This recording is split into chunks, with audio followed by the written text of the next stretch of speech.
Within the zeitgeist of Hong Kong and your reporting, is quarantining working?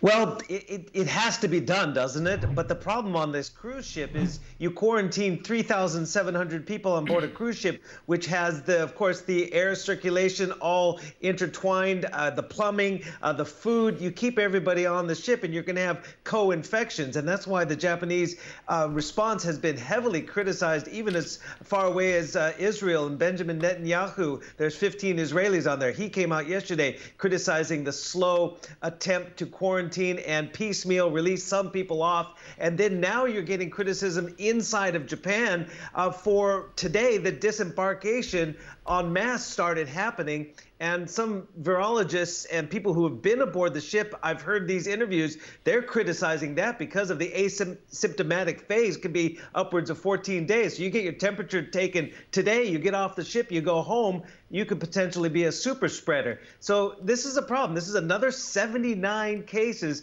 that Kyoto is reporting in addition to the 542 yesterday. So it's definitely spreading. But Stephen, what do we know about, is it spreading less fast than it used to? If you look at the death toll, so it's past 2,000, but we've had also, some encouraging news maybe on how much it's spreading. Do we trust that data? Do we just need to wait 2 or 3 weeks? Yeah, I think that is an encouraging sign from the epicenter in Wuhan. What I was saying about spreading, that was spreading within the cruise ship and that confined ecosystem there. In China, it seems as though that quarantine, that strict, some say it's draconian, but still, it is quite strict quarantine in Hubei province and Wuhan in particular, has, at least from the evidence that I have and the data that I have, showing some signs of progress because, again, the number of new cases dropped again for a second straight day.